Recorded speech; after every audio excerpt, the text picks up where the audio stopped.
வணக்கம் அன்பர்களே, வாருங்கள் இப்பொழுது பாதாம் பிசினி, சியா சீட்ஸ் இவற்றை வைத்து ரோஸ் மில்க் செய்வது எப்படி என்று பார்க்கலாம். இப்போ வரும் கோடை காலங்களில் நம் தாகத்தை தணிப்பதற்கு ரோஸ் மில்க் ஒரு வகையில் நமக்கு உதவி செய்கிறது. இப்போ நாம ஒரு டம்ளர் பால் எடுத்துக்கலாம், தேவையான அளவு சர்க்கரை எடுத்துக்கோங்க, பாதாம் பிசினி எடுத்துக்கோங்க, சியா சீட்ஸ் எடுத்துக்கோங்க, கொஞ்சம் ஐஸ் கட்டி எடுத்துக்கோங்க. நான் ரோஸ் மில்க் சிரப் ஒரு 1.5 ஸ்பூன் எடுத்துப்பேன். நீங்கள் இதெல்லாம் முடிஞ்ச அளவுக்கு வீட்டில் என்ன பண்ணுவாங்கன்னா, வீட்டில் இருக்கிற பாலை வச்சு சர்க்கரையை போட்டு ஒரு ஐஸ் க்யூப் எடுத்து போட்டு நல்லா கலந்து ரோஸ் மில்க் இதை கலந்து அப்படியே டம்ளர் 2த்துலேயும் கலக்கி கொடுப்பாங்க. அந்த மாதிரி நீங்கள் கொடுக்குறதோட இதை ஒரு ஃப்ரூட் மிக்சர் ஜார்லேயோ இல்லை உங்கள் வீட்டில் இருக்கிற மிக்சி ஜார்லேயோ ஜூஸர்லேயோ போட்டு ஒரு 2 நிமிஷம் வச்சிங்கன்னா நல்லா நுர தள்ளி சூப்பராக வரும். வாங்க பார்க்கலாம். நான் இப்போ அதை ஃப்ரூட் மிக்சரில் போட்டு வரேன், கொண்டு வந்து காட்டுறேன் பாருங்க. வாங்க, இந்த மாதிரி ஜூஸரில் போட்டு அரைச்சிட்டு வந்துட்டேன்.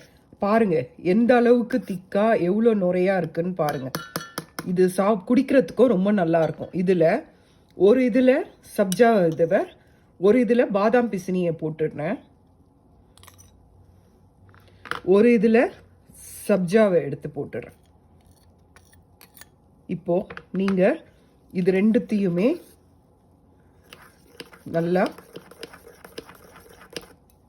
கலந்துக்கோங்க.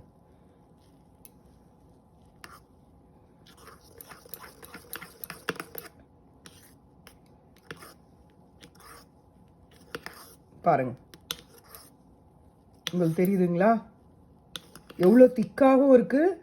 அதே சமயம் இதுல பாதாம் பிசினி ஆட் ஆயிருக்கு, இதில் பாருங்க சப்ஜா வேற ஆட் ஆயிருக்கு.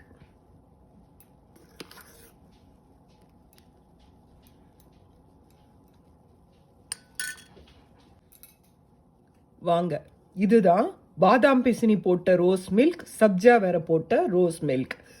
பாதாம் பிசினி கொஞ்சம் திக்குன்றனால அது அப்படியே மேலே இருக்குது, நீங்கள் கலந்து விட்டுக்கலாம். சியா சீட்ஸ் ரொம்ப தின்னாக இருக்கும், அதனால் அது அப்படியே உள்ளே போயிடுது, நீங்கள் கலக்கி குடிச்சுக்கலாம். சரிங்களா? இது ரொம்ப உடலுக்கும் நல்லது. வெறும்னே ரோஸ் மில்காக குடிக்காம இந்த மாதிரி உடலுக்கு நல்ல பொருளை இதில் சேர்த்து குடிச்சிங்கன்னா நம்ம உடலுக்கு தேவையான நல்ல சத்துக்கள் நமக்கு கிடைக்கும். நன்றி அன்பர்களே. உங்களுக்கு பிடிச்சிருந்தா லைக் பண்ணுங்க, சப்ஸ்கிரைப் பண்ணுங்க, ஷேர் பண்ணுங்க, உங்கள் கமெண்ட்ல இதை பற்றி எனக்கு தெரிவிங்க. நன்றி, வணக்கம்.